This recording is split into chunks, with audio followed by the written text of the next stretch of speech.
mic. I am not sure that I really need it. Not sure what that is. So I think I'll just talk loud. I've also got a mic because we're recording this. And so what we're talking about today is, can fats be healthy? And remember how to use this. So we have a few years ago, about 3 or 4 decades ago, we started noticing that there was a lot of heart disease in this country and a lot of death from heart disease. And there was some evidence that serum cholesterol levels were related to heart disease, and that cholesterol levels are related to the diet. And so we started looking at this. Now, I want to set some context for you in terms of dietary studies, because I want to give you an idea of how certain we are or how uncertain we are about things when we try to study diet. So dietary studies might be epidemiological studies. That is, you look at a group of people, a population, and you look at characteristics in that population, and then you look backwards to see what might affect those characteristics. So just a little epidemiological humor. In the United States, we have a pretty high-fat diet, and we have a lot of heart disease. It's the #1 killer. In Great Britain, they have a pretty high-fat diet and a lot of heart disease. In France, they have a pretty high-fat diet and low rates of heart disease. So the conclusion is, speaking English causes heart disease. So that's how sure we are about dietary studies. So we could also do cohort studies where we look at a group of people and follow them over time. And we've done a lot of studies of physicians and nurses. And we look for associations with what people eat. So if you ask someone what they eat, you're going to have to rely on their memory, right? We say, in the past year, how many times a week did you eat fill in the blank? And you have to think back over the past year and think about what you were eating. Or we might ask you to keep track of what you're eating.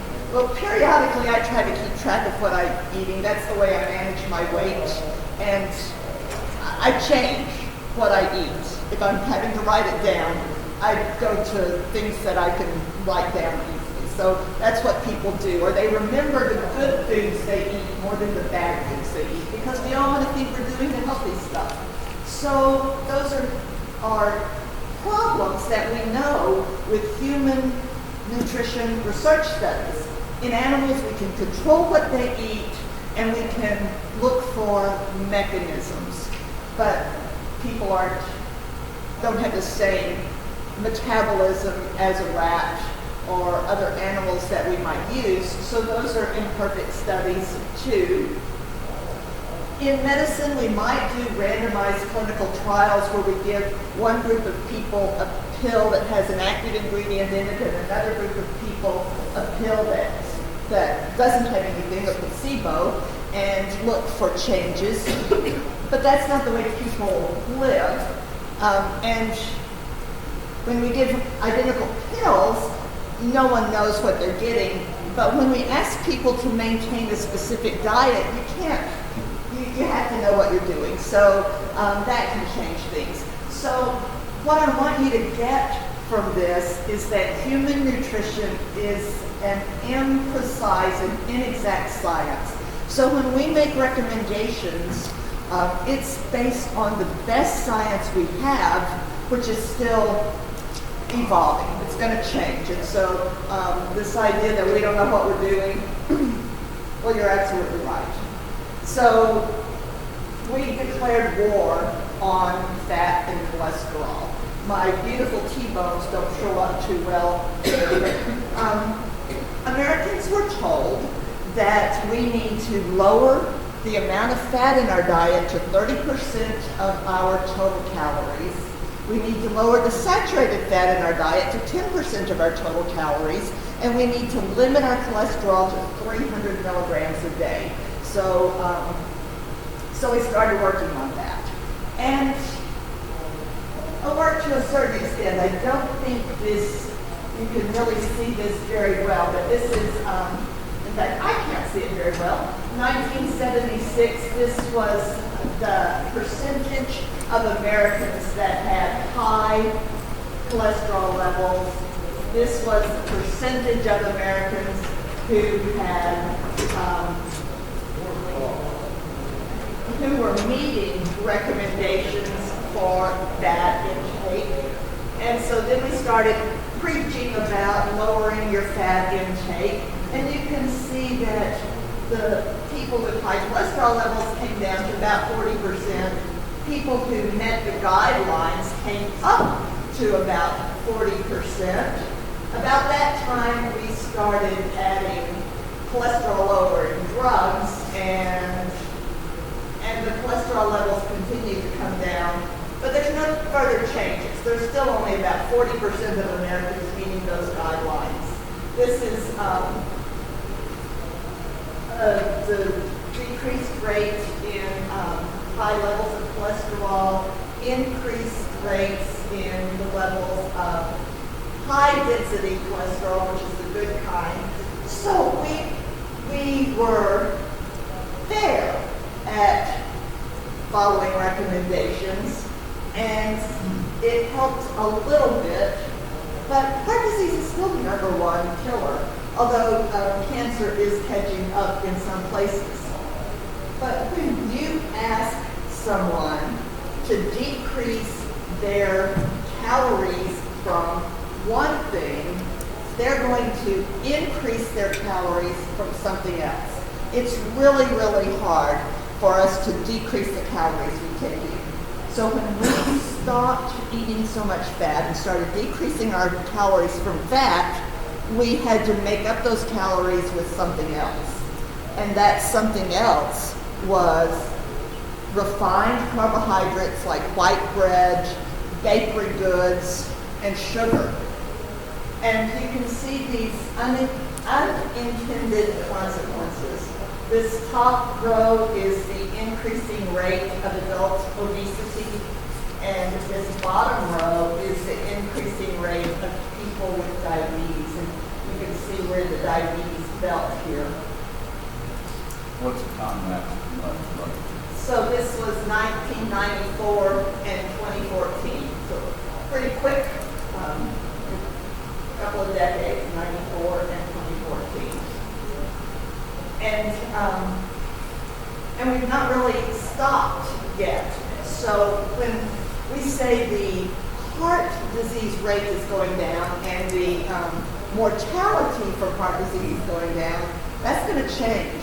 We're not going to keep seeing that improvement if we keep seeing diabetes rates like this.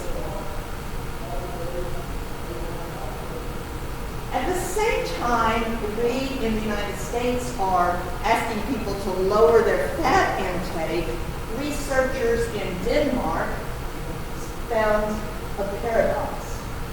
Greenland Inuits ate a lot of fats. They eat a lot of seal blubber, and they had very low rates of heart disease and low rates of arthritis. On Crete, longest lived people in the world, and they had high intake of fat and lowest rates of cardiovascular disease.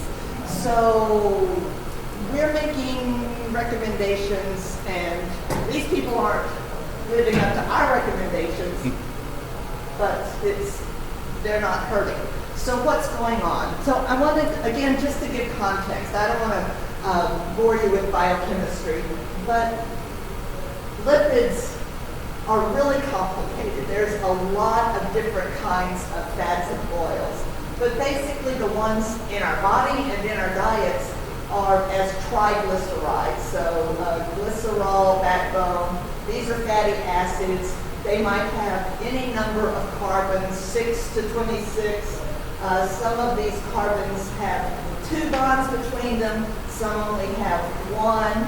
If they all only have 1, it's a saturated fat. If they have 1 double bond, it's a monounsaturated, and 2 double bonds or more, it's polyunsaturated. So that's just what we mean when we use those terms. And in the polyunsaturated, we have omega-3 and omega-6. Again, those terms just refer to the chemistry of the lipid, and they have health implications. So that's what we're going to talk about a little. Can you go back to the slide for a second? Sure. So the saturated stores, So there is really good data that saturated fat in the diet is related to cholesterol in the bloodstream. So more saturated fat, more higher cholesterol. Not every kind of saturated fat does that. And again, that's where our broad brush strokes come in, because we only ask people what they eat, and they eat processed meats and all kinds of meats and get a variety of fats. So in general, yes, but not every saturated fat is equal. And most foods have a blend of different kinds of fat in them. They're just predominant in one kind or another. So fat has some important functions. In the diet, it just makes food more palatable, right? Food with no fat in it doesn't taste good. It enhances the flavor, it has the mouthfeel, and also important, it carries the fat-soluble vitamins. Some vitamins you can't absorb on a fat-free diet, like vitamin D, that's really important. In the body, fat is our energy store. You might have a little bit of a carbohydrate that you can call on for energy, but you can store unlimited amounts of fat for energy. So, for the famine that's coming, so we need the fat to store it up. Fat is a part of the cell walls in your body's cells, and the kind of fat in your cell walls reflects the kind of fat in your diet. So if your diet is high in saturated fat, gives a little more structure, makes those cell walls a little more rigid. If it's high in unsaturated fat, they're a little more flexible. Fat is what your body uses to make hormones, and fat is what your body uses to make prostaglandins. That is a type of chemical that works like a hormone, and that's where we see the benefits of the different kinds of fats. So the important fats that we're talking about today are the omega-3 and omega-6 fatty acids. Just to note, I was asked to talk strictly about the benefits of omega-3 fatty acids, and a speaker in the next session was going to talk about the fatty acids in grass-finished beef. I just heard this morning in the announcements that she's not coming, so I'm going to do my best to share with you about the fatty acids in grass-fed beef along with the benefits of omega-3 fatty acids, but I'm winging it. So, but omega-6 and omega-3 fatty acids are both polyunsaturated fatty acids, and they compete with each other. They compete with each other for absorption, and they compete with each other for incorporation into the bloodstream and into the cells. So there is, so the ratio between omega-6 and omega-3 is important. For eons, the hunters and gatherers probably had a balanced ratio, 1-to-1. Our diets in the United States are 15 times omega-6 to 1 time omega-3. And the recommendation is that it should be closer to a small number, like 4 times omega-6 to 1 time omega-3. For cancer, even smaller than that. So understand that when we talk about the benefits of omega-3 fatty acids, we may be talking about harmful effects of omega-6 fatty acids as well. So this is still where the nutrition science is evolving. But they are converted to prostaglandins. Prostaglandins are like hormones in that they have powerful effects on tissues, but unlike hormones, they don't circulate in the bloodstream. They're created immediately when the body needs them. A trigger. So the prostaglandins that are made from omega-6 fatty acids, and this is linoleic fatty acid, are highly vasoconstriction. They constrict the blood vessels. They prompt the platelets to clump together to clot, and they are highly inflammatory. This is a good thing if you're stabbed or you're injured or you break a leg or something. You want to stop bleeding. You want your immune system to rush to that site to prevent infection. You want your blood to clot. It's not a good thing when you are a middle-aged American who is living a normally stressful life, and your immune system and your inflammation is working overtime. Omega-3 fatty acids, and the name of the important one is alpha-linoleic fatty acid, also makes prostaglandins that vasoconstrict and promote blood clotting, but it's a much weaker reaction than the omega-6. So when they compete with each other, you get some benefit there, but more importantly, they make prostaglandins that dilate blood vessels, that inhibit blood clotting, and that are either prevent an inflammatory reaction, or once the inflammation has started, they stop it. They inhibit the inflammatory reaction. So they have a different function. So where do you get omega-3 fatty acids? Well, leafy green vegetables have a lot of omega-3 fatty acids in them. No, let me rephrase that. The fat that's in leafy green vegetables is primarily omega-3 fatty acids. Leafy green vegetables don't have a lot of fat in them. But because our bodies reflect the fat that's in our diet, that's also true of animal bodies. So cows that are eating grass have more omega-3 fatty acids. You get it from nuts and seeds, from some oils like canola oil, soybean oil, and the most important source in our diets is fatty fish. So can fat be healthy? This is my skeptic. He's supposed to look skeptical. So I put him up there, put my skeptic up there, so as a reminder of the nature of human nutrition research. Remember, it's very imprecise and imperfect. So when I tell you the benefits of omega-3 fatty acid, understand that they're all based on studies, all based on some evidence, but there's some evidence that's really strong and some evidence that's less strong.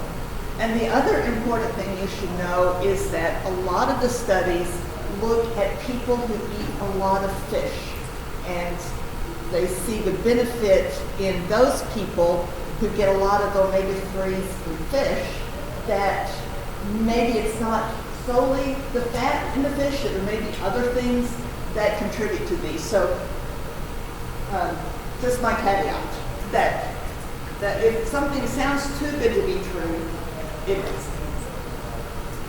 But in infants and children, omega-3 fatty acids are the primary acid, the biggest type of fat in the brain and in the retina of the eye. So it improves brain growth and development.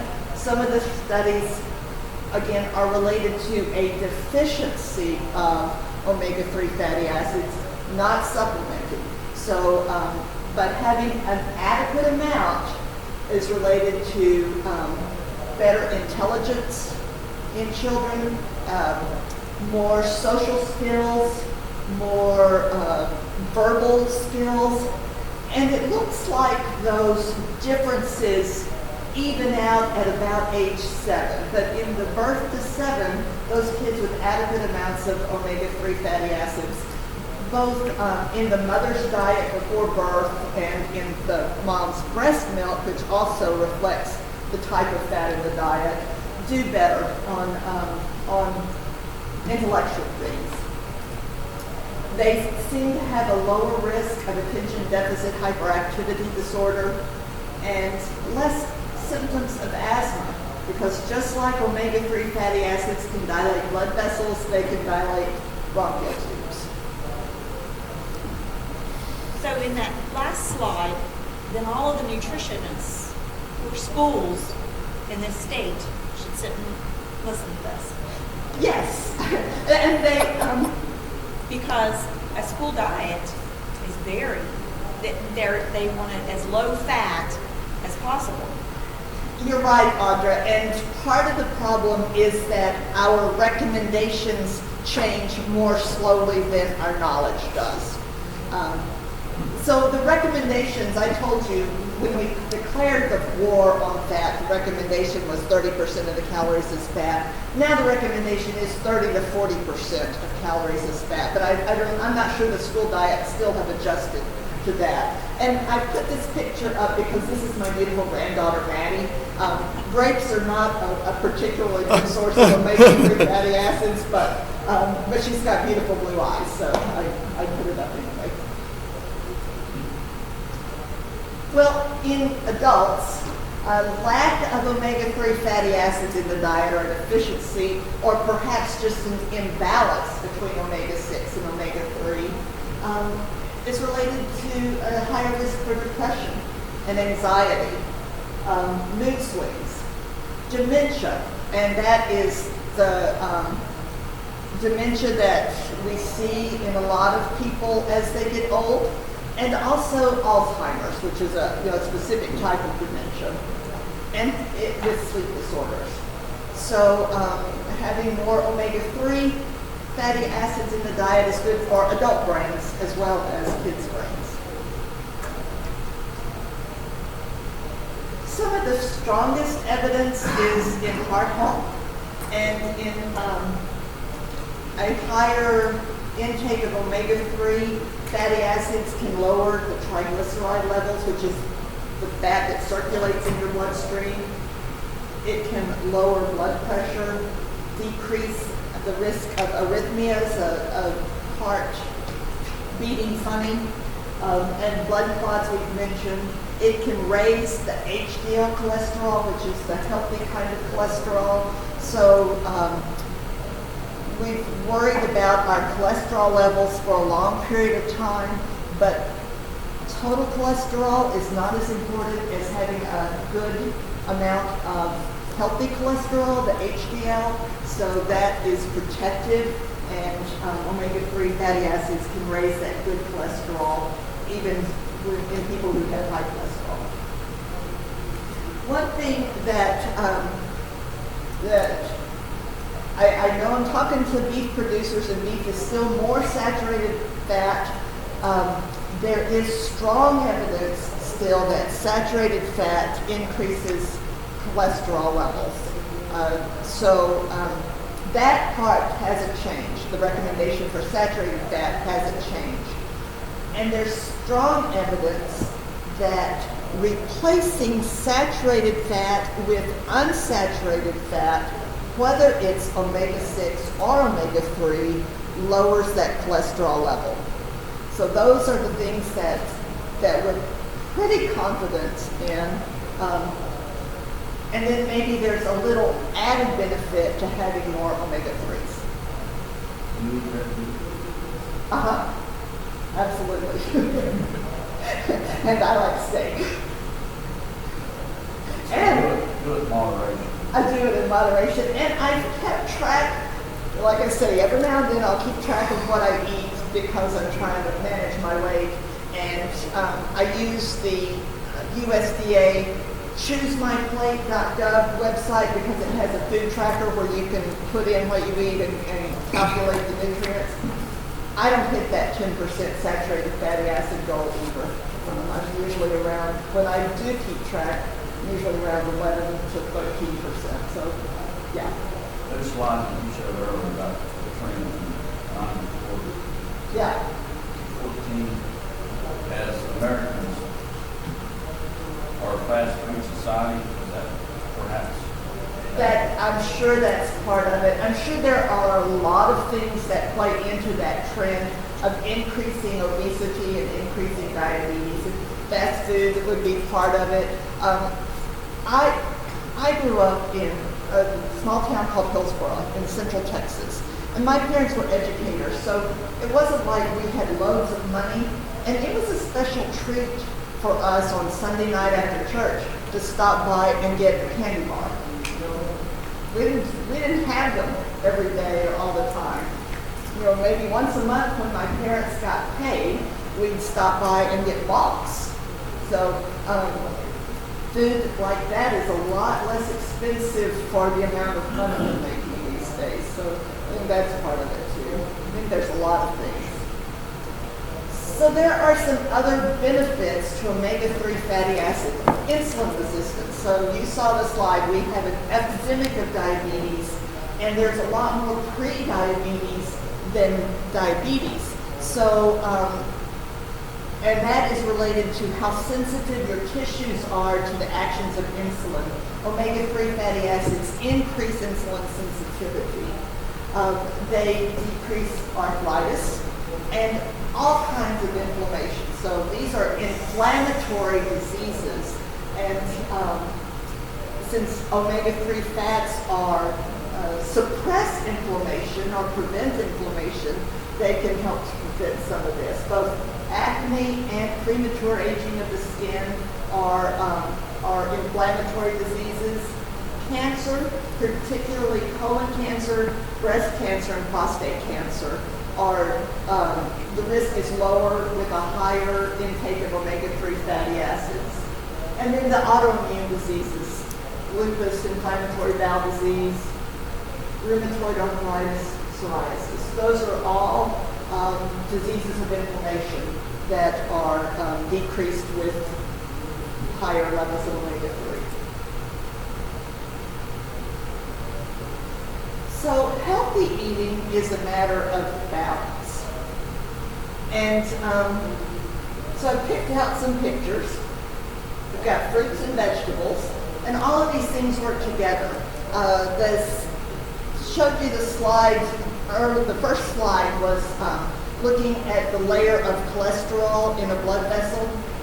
Well, if you've got buildup in those blood vessels, you might have some angina because it might decrease how easily the blood flows through the blood vessels.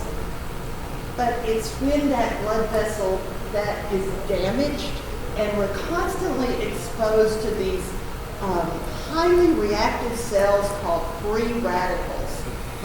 I'll bet you always knew those radicals were up to no good, right? Well, in the bloodstream they are, and that's what causes the damage, and that causes that inflammatory reaction where you get a blood clot, and it's that blood clot when it breaks off and gets to your brain or your heart or your extremities or your lungs. That's what's deadly.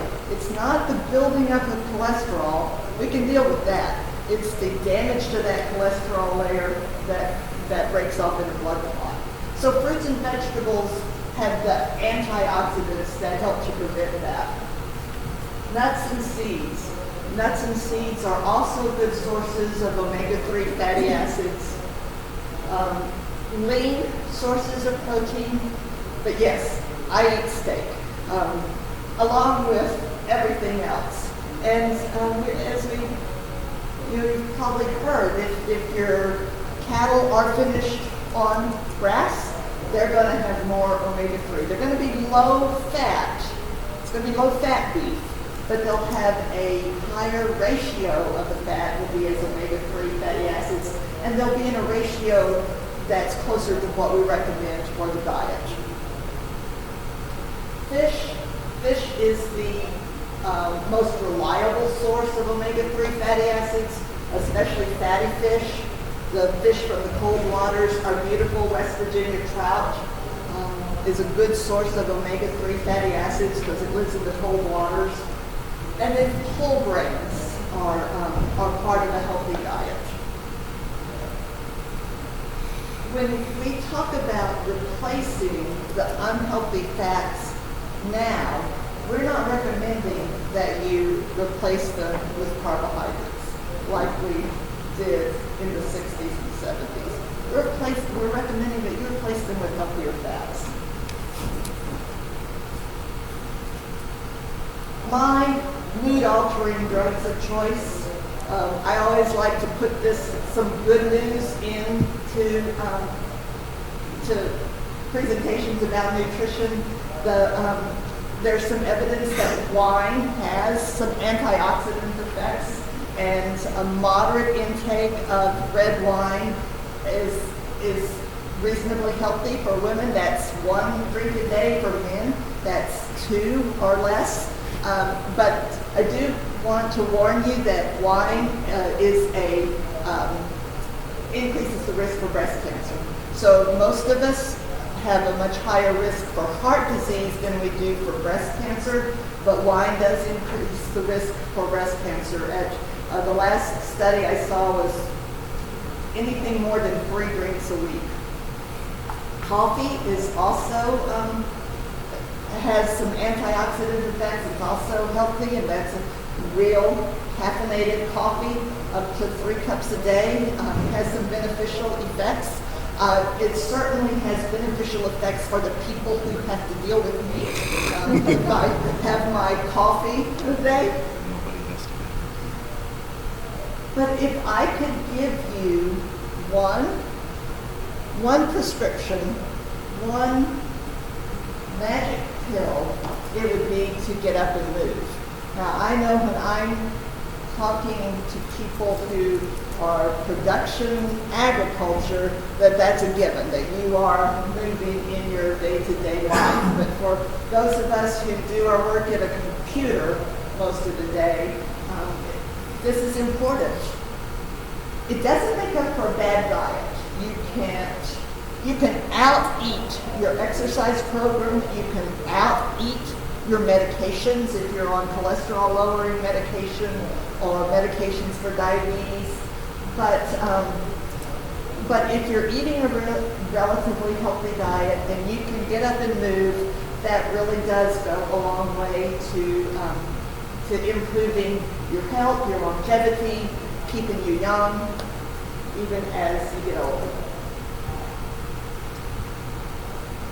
So I grew up in Central Texas on a polled Hereford cattle farm. We didn't have a registered herd, but so if they weren't polled, we polled them. But so I love the Hereford. It was interesting hearing Teddy Gentry talk, but I really think they're beautiful. And I'll take questions. Yes. Need a little clarification on the fats. Okay. So the omega-3 and omega-6 are both polyunsaturated? Yes. So in, say, let's use grass-fed beef, you will have some of those. Yes. But is there still more saturated fat in beef than unsaturated fat? So in overall, it's good, bad. I guess I'm a little... I'm trying to Cindy, envision the chart I saw. Peter, you... Sorry, I was going to say, could you repeat that question? Oh, Just so that I'm sorry. anybody listening to the presentation knows what it was. Good point. Thank you, A Josh. short version. So he asked if grass-fed beef, it would have a blend of fats. Is it still higher in saturated fat than it is in unsaturated fats? And I'm trying to envision the chart that I saw. And I don't know, Peter, do you have... The figures that I heard are something like a little over half of the fatty acids in beef tallow are saturated. Okay? Just beef tallow. Beef tallow, the fat that you would render from beef.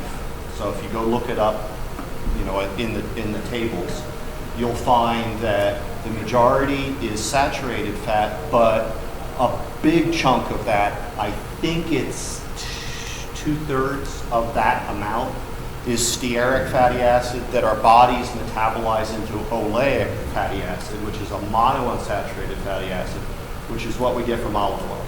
Which does not increase cholesterol. Exactly. And then you have that remaining bit is largely monounsaturated, the majority of which is oleic fatty acid. And then you have something less than 5% polyunsaturated fatty acid in beef fat. That is where we're going to find omega-6, omega-3, something else polyunsaturated. And so if you then look at some of the work that's been done to see the effect of fatty acid on blood cholesterol, what you see is that actually if you were to eat beef tallow but restrict carbohydrate, you'd improve your blood lipid profile. Your cholesterol would go up, but total cholesterol is unrelated to risk of heart disease. The HDL, the triglyceride, the ratio of those, much better predictors. And what we see is if you restrict carbohydrate, raise saturated fat, you'll reliably do two things for most human beings. You will dramatically decrease triglycerides and you will elevate HDL cholesterol. So the short of that is, whether you eat grass-fed or grain-fed, the more important thing is that you lower your carbohydrate intake. I would think so. It sounds like by far. Particularly those refined carbohydrates.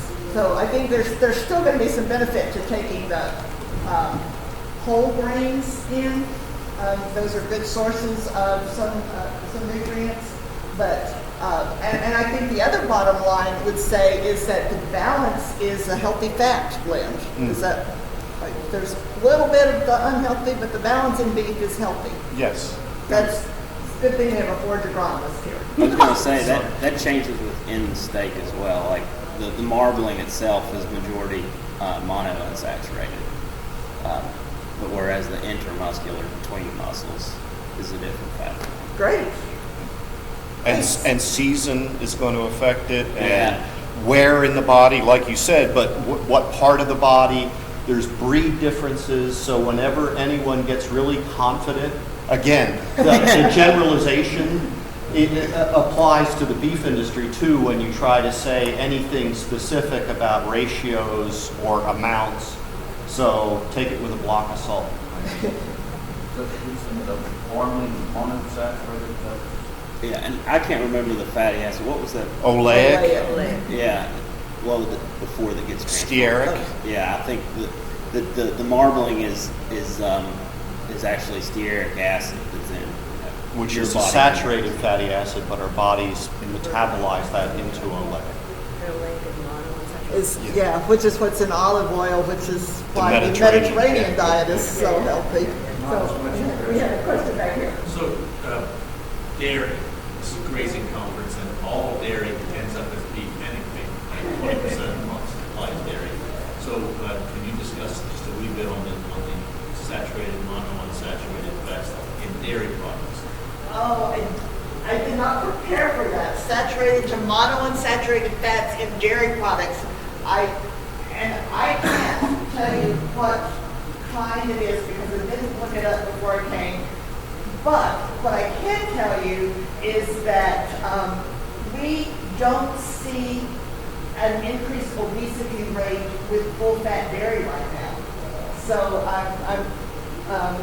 so our recommendations, our government recommendations still recommend low-fat dairy, but that may change because there's not a lot of studies that show that full-fat dairy has a harmful effect. In fact, some of them show the opposite, that it's more beneficial.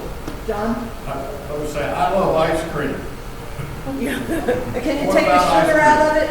What's that? Can you take the sugar out of it? Just eat I whipped don't cream. like it that way, but anyway. Just eat whipped cream. Yeah, so take your berries and pour the heavy cream over it. What about put a bunch of nuts on top of it? There you go. It's all about balance, right? There you go. It's all about balance. Don't put it on cake. Make it yourself and take the sugar out. Yeah. Another question, you indicated that the kind of the optimum ratio of omega-6 to omega-3 was about a 4 to 1. Yes. Of course, you would try to get down to 1 to 1, right? The one-to-one was what the hunters and gatherers Okay, probably. are you saying we should shoot for something like a 4 to 1? Yes. Is there an easy way for us to calculate that and No, there's determine not. what we're getting? And so, when I say you should shoot for that, that's probably misspeaking. What I would say is that you should shoot for having a diet that has more omega-3 fats in it, and you should enjoy what you eat and not try to count. That's what I would say. There were some studies that even lower than that, if you want to prevent cancer, it can be a little higher than that to decrease asthma. So it's a blend. So just aim for more. So is supplementing with like a pill better than actually eating it? Supplement with what? Is it like equivalent of actual eating? So like krill oil tablets Yeah, like or in fish oil You tablets. know, the studies that show the most benefit are studies with food and not supplements, not supplementing the omega-3s. I was just wondering if your American diet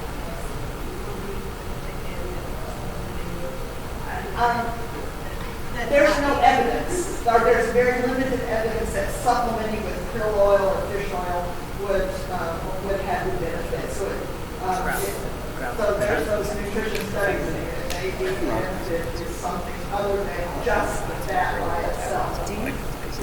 Going back to the national maps that demonstrated 94 to 2014 there, what are the generational implications factored into that? That's a good question. He asked, going back to those maps that showed the trend in obesity and diabetes from 94 to 2014, the generational implications. There are a lot of scientists that say that our kids today will be the first generation to have a shorter lifespan than their parents.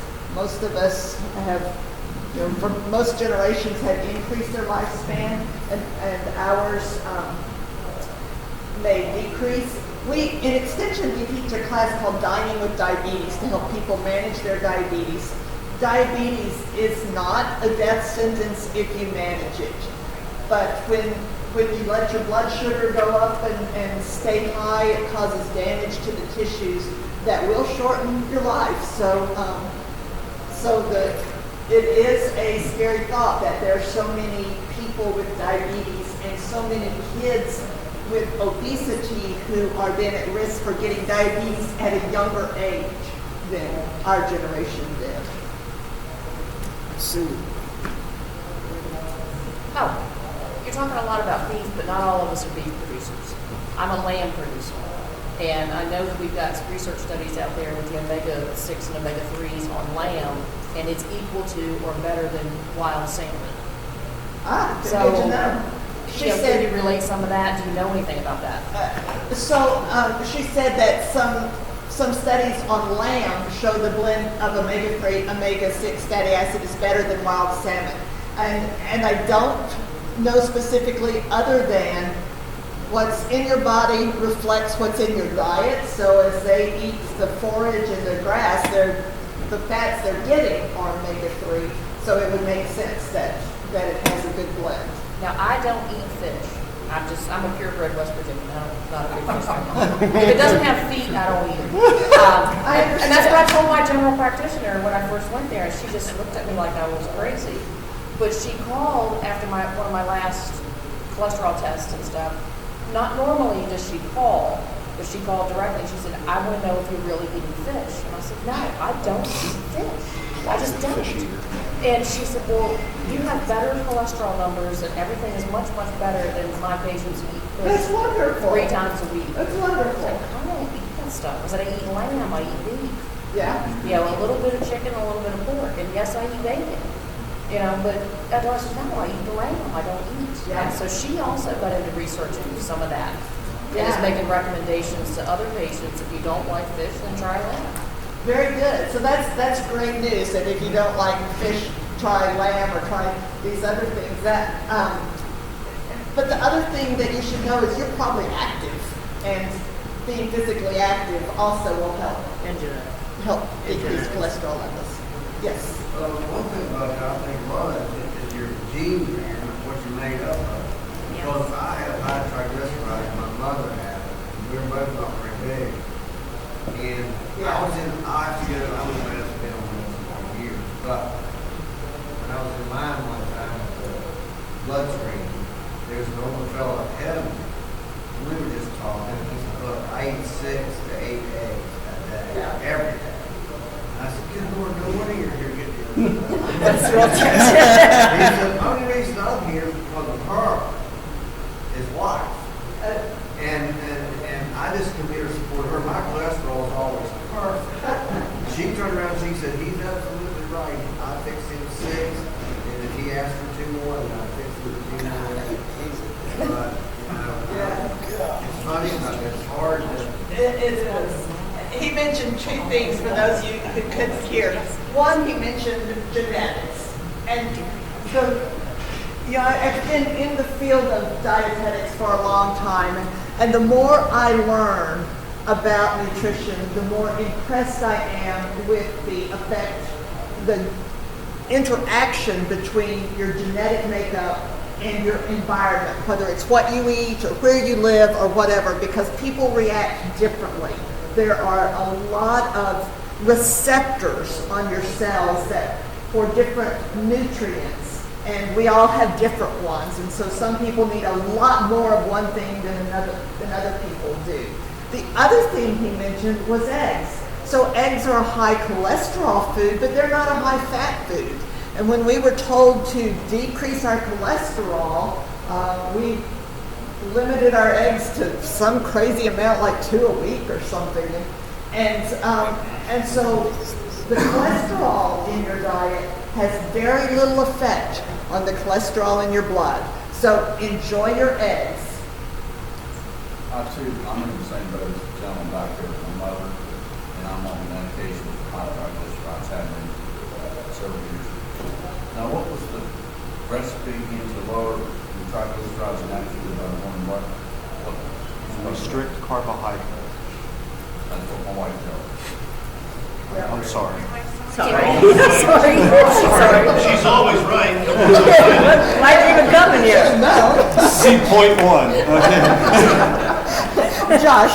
Cindy, we tell people, to have a higher intake of cold water fish, but what's the difference between wild and farm raised? Because wild, obviously, they're going to be, in the ecosystem, those plankton and krill have higher amounts of omega-3. Yes. I don't know what the feed supplements that they feed. I don't know either. I know the wild, yes, the wild in the cold water, the wild eat the wild, whatever food they can find out there. They do, their diet reflects their food source, so it is higher in omega-3 for the most part. I know we did an experiment at WVU in our aquaculture program where we fed a high omega-3 diet to the fish, and it did increase the omega-3 in the meat of the fish. Yeah, I just know people go to the grocery store and they buy fish thinking that it's a better source for them, or they're trying to get omega-3s, but I've never looked at the nutritional content Yeah, of it and the from farm recommendation versus wild. Right. So the wild is going to be a little healthier. The recommendation is 2 servings of fish a week, and that's where it stops. Any fish is better than no fish, but if you don't eat it, clearly you can make up the omega-3 fatty acids with other foods. Now, you touched earlier about trans having less heart problems, so that's attributed to what? Probably to walking. Or, Low carbohydrate. Cheese. well, or so We've gone through a series of paradoxes, and you use that slide. And what a paradox can do for people doing research is say, maybe our hypothesis was wrong. Yeah. What has happened too often, though, is we found a way to hang on to our hypothesis and just tweak it a little bit. So the hypothesis is total fat in the diet leads to heart disease. Okay, then we change that and say, okay, it's the saturated fat that leads to heart disease. Then we start finding these people like in Crete and Corfu that ate a lot of fat, had very little heart disease. It must be olive oil, the Mediterranean paradox. Then we come to the French, who not only eat a lot of saturated fat, they smoke too. And they have less heart disease. It must be the antioxidants in the red wine. And then you find the Swiss, who not only eat more saturated fat, smoke, they're type AAA people, they have less heart disease than we do. It must be the antioxidants in the dark chocolate. And then we finally That's my find... That's my husband's theory is that one right And there. then we find, yeah, Always. we're going to claim Stop this right on there. as medication on our tax return. And then we find the Greenland Eskimos. And if you go back to one of the first papers to talk about fish oil and heart disease, it says in the opening statement that the Greenland Eskimos have a very low rate of heart disease despite eating a diet high in fat. So once again, we have a contrary observation. We won't let go of our hypothesis. It must be the fish oil. But notice we've got olive oil, red wine, chocolate, and fish oil. Each one of those is an industry that benefits from that. And the fish oil industry went from nothing to billions of dollars on this. And the question about supplements came up. One thing to remember about polyunsaturated fats is they are unstable. Yes. They are easy to oxidize and become rancid. And you don't want oxidized polyunsaturated fats in your body membranes or floating. So getting a supplement removes it from anything that was going to protect it and puts it in a form that may or may not be more susceptible to rancidity oxidation.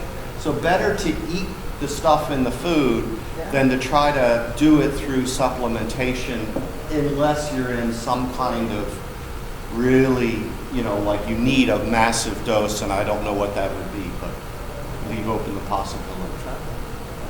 Chocolate. Well, one question, one comment. The wine study, is that across all age groups that it increases breast cancer? It increases postmenopausal breast cancer. Yeah.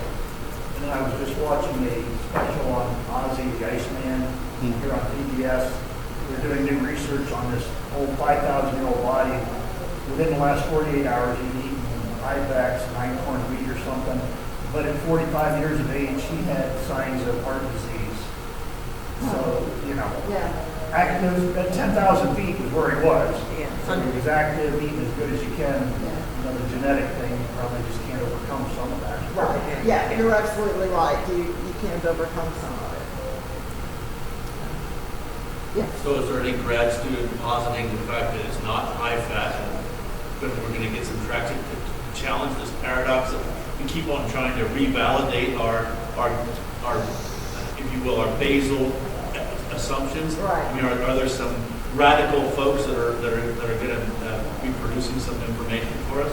There are, but it's really hard to challenge the status quo, as you might If you're imagine. a doctoral student, it's hard to maybe develop a thesis because your advisor says, well, that's total crap. Why would you do that, right? Well, even if you're Who would pay for advisor, the research? so you go to the professional meetings and you get shot down. And you can't publish it. And if it's not published, it didn't happen. Right. So, yeah, it's hard. I often wonder about the natural food. You look back at the old timers, and I know that our lifespan is higher now than Yes. back then, but I think that's due more to their Antibiotics. machine or go in and clean you out. Yeah. But I often wonder, by them people eating natural food 100 years ago versus now eating stuff out of the box. And, back in deer meat, Yeah. the grass-fed beef versus corn-fed, Yeah. grain, you know?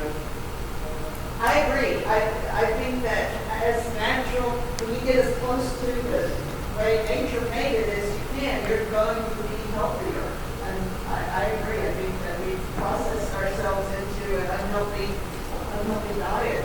Well, I just wondered about the study about like heart disease. Of course, they wouldn't know back 100 years ago how many died. No, because they died of other things. Yeah. You don't.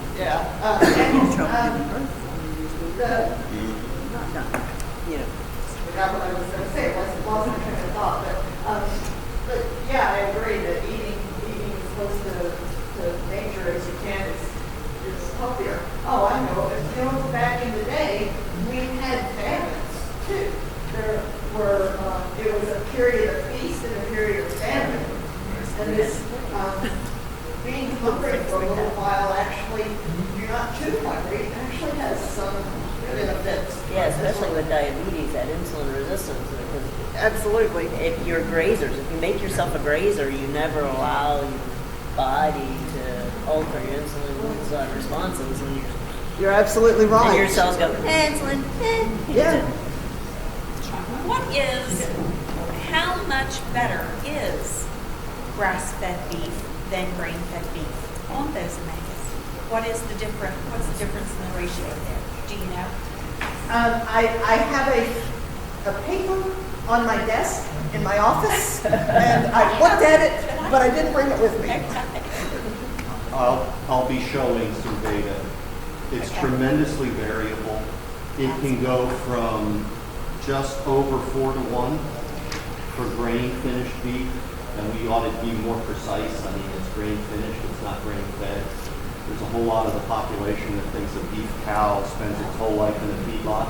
There's a lot of big difference from grass finished to Yeah, grass well, fed. absolutely, but so the point, I guess what I'm trying to say is it can be anywhere, actually, here's the short answer. If you want to get that 4 to 1, don't eat poultry, don't eat pork. Beef, regardless of how it's finished, will be closer to 4 to 1 than pork or poultry. Yes, absolutely. It tastes better. And if you look at the relative amounts, so the problem with ratios is I can look at soybean oil, and it has a better ratio that is closer to 4 to 1 than poultry or pork. But of course, that's crazy because the amount of omega-6 that you're getting from 2 tablespoons of soybean oil is orders of magnitude greater. It's a huge whopping amount. So the issue of grass-fed, grain-fed has to be in context with the whole diet. Don't be eating vegetable oils is the message. Sorry. I promise. But nuts and seeds are good. Hand out a evaluation, if you just fill it out, leave it on the table.